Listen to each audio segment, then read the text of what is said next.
1999వ సంవత్సరం అప్పటి ముఖ్యమంత్రి చంద్రబాబు నాయుడు గారు శ్రీకాకుళం పర్యటనకు వెళ్లారు. కొండల మీద నుంచి అడవి మధ్యలో కట్టెలతో మహిళలు కిందకు వస్తున్నారు. బాబుగారికి అలా కట్టెలు మోసుకుంటూ వస్తున్న మహిళలను చూడగానే ఒక్కసారిగా తన చిన్నతనం గుర్తుకు వచ్చింది. బాబుగారి తల్లి దగ్గుతూ కట్టెల పొయ్యి మీద వంట చేస్తుంటే తల్లి కష్టం గుమ్మం నుంచి చూసి చిన్నపిల్లవాడైన చంద్రబాబు నాయుడు చాలా బాధపడ్డాడు. తన తల్లిలాగా చాలా మంది తల్లులు ఆ రోజుల్లో కట్టెల పొయ్యి మీద, ఆ కట్టెల పొయ్యి నుంచి వచ్చే పొగ వల్ల ఊపిరితిత్తుల వ్యాధులు, క్షయ లాంటి ఎన్నో వ్యాధులకు గురై చాలా బాధపడేవారు. వెంటనే బాబు కళ్ళు చెమరించాయి, గుండె ద్రవించింది. అంతే, తన తల్లిలా ఉమ్మడి ఆంధ్రప్రదేశ్లో ఏ తల్లి కట్టెల పొయ్యితో బాధపడకూడదు అని ఒక నిర్ణయం తీసుకున్నారు. ఆ నిర్ణయానికి ప్రతిరూపమే ప్రతి పేదింటి మహిళలకు ఉచిత గ్యాస్ సిలిండర్ సరఫరా చేయాలన్న సంకల్పం. ఆ నిర్ణయానికి ప్రతిరూపమే దీపం పథకం. ఇంటికి దీపం ఇల్లాలు కాబట్టి ఈ పథకానికి దీపం అని చంద్రబాబు నాయుడు గారు నామకరణం చేశారు. ఆనాటి నుండి దీపం పథకం ద్వారా ఆంధ్రప్రదేశ్లో ఉన్న ప్రతి పేద మహిళలకు ఉచిత గ్యాస్ కనెక్షన్స్ ఇప్పించారు. మహిళలందరికీ కట్టెల పొయ్యి కష్టాలు తీరిపోయాయి.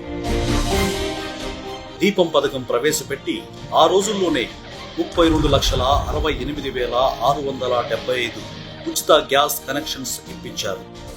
చంద్రబాబు నాయుడు గారు ప్రవేశపెట్టిన దీపం పథకం స్ఫూర్తితో దేశంలో అనేక రాష్ట్రాలు ఉచిత గ్యాస్ కనెక్షన్ల పథకాన్ని ప్రవేశపెట్టాయి.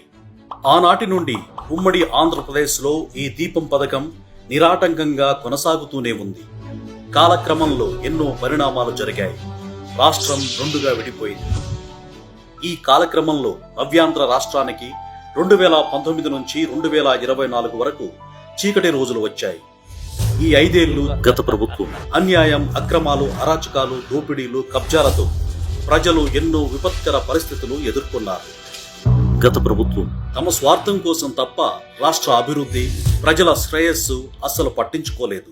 దీని వలన రాష్ట్రంలోకి పరిశ్రమలు రాక, ఉపాధి, ఉద్యోగాలు లేక ప్రజలకు ఆదాయ వనరులు తగ్గిపోయాయి. దీనికి తోడు నిత్యావసర వస్తువులు ధరలు బాగా పెరిగిపోయాయి. 400 రూపాయలు ఉండే గ్యాస్ ధర 1100కు పెంచారు. అసలే ఆదాయం లేక అవస్థలు పడుతున్న ప్రజలు పెరిగిన గ్యాస్ ధరలతో చాలా ఇబ్బందులు పడ్డారు. ఇంటికి నిత్యావసరమైన గ్యాస్ సిలిండర్ కొనుక్కోవడానికి మహిళలు చాలా ఇబ్బంది పడ్డారు. ఈ విషయం చంద్రబాబు నాయుడు గారి దృష్టికి రాగానే చాలా కలత చెందారు. ఆంధ్రప్రదేశ్ మహిళలను గ్యాస్ కష్టాల నుంచి బయటపడేయాలని ఉమ్మడి కూటమి మేనిఫెస్టోలో దీపం 2.0 పథకాన్ని హామీ ఇచ్చారు. ఈ దీపం 2.0 ద్వారా ప్రతి మహిళకు ఏడాదికి 3 ఉచిత గ్యాస్ సిలిండర్లు ప్రభుత్వం అందిస్తుంది. ఎన్నికల మేనిఫెస్టోలో ఇచ్చిన మాట ప్రకారం దీపావళి రోజున కూటమి ప్రభుత్వం ఏడాదికి 3 ఉచిత సిలిండర్లు ఇచ్చేందుకు దీపం 2.0 పథకానికి శ్రీకారం చుట్టింది. 2024 అక్టోబర్ 29 నుండి ఉచిత బుకింగ్లు ప్రారంభం చేశారు. ఆనాటి దీపం పథకం పేద మహిళలకు ఉచిత గ్యాస్ కనెక్షన్ అందిస్తే, ఈనాటి దీపం 2.0 పథకం ప్రతి పేద మహిళకు 3 ఉచిత గ్యాస్ సిలిండర్లు అందిస్తుంది.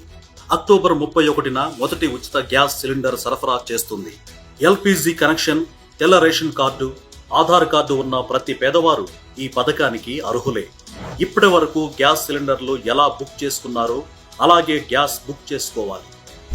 గ్యాస్ బుక్ చేసుకున్న తర్వాత పట్టణాలలో 24 గంటల్లో, గ్రామాల్లో 48 గంటలకు డెలివరీ చేయబడుతుంది. డెలివరీ సమయంలో లబ్ధిదారులు సిలిండర్ ధరను చెల్లించాలి. డెలివరీ అయిన 48 గంటల తర్వాత లబ్ధిదారుల బ్యాంక్ అకౌంట్లోకి సిలిండర్కు చెల్లించిన సొమ్ము మొత్తం జమ అవుతుంది. ప్రతి ఏడాది మొదటి సిలిండర్ మార్చి 31 లోపు, రెండవ సిలిండర్ జూలై 31 లోపు, మూడవ సిలిండర్ నవంబర్ 30 లోపు ఎప్పుడైనా బుక్ చేసుకోవచ్చు. ఇంకా ఉచిత గ్యాస్ సిలిండర్ పథకానికి సంబంధించిన ఫిర్యాదులు, సందేహాల కొరకు టోల్ ఫ్రీ నంబర్ 1967 నంబర్కు సంప్రదించవచ్చు. లేదా ప్రజా సమస్యల పరిష్కార వేదిక లేదా గ్రామ వార్డు సచివాలయంలో సంప్రదించవచ్చు. ప్రస్తుత ధరను బట్టి ఒక్క సిలిండర్కి 851 రూపాయల చొప్పున ప్రభుత్వం చెల్లిస్తుంది. ఏడాదికి సుమారు 2,684 కోట్లు, 5 సంవత్సరాలకు 13,423 కోట్లు ప్రభుత్వం చెల్లిస్తుంది. ఈ దీపం 2.0 పథకం ప్రారంభిస్తూ చంద్రబాబు నాయుడు గారు పేద మహిళ శాంతమ్మ గారిని కలిసి గ్యాస్ సిలిండర్ గురించి అడిగితే, శాంతమ్మ, నాకు మొదటి గ్యాస్ కనెక్షన్ దీపం పథకం ద్వారా మీరే ఇచ్చారు. ఇప్పుడు దీపం 2.0 ద్వారా 3 గ్యాస్ సిలిండర్లు ఉచితంగా ఇస్తున్నారు అంటూ ఆనందంగా చెప్పేసరికి బాబుగారి హృదయం ఆనందంతో నిండిపోయింది. అక్కడ శాంతమ్మ ఇంట్లోనే స్వయాన టీ చేసి అందరికీ ఇచ్చి బాబుగారు తన ఆనందాన్ని అందరితో పంచుకున్నారు.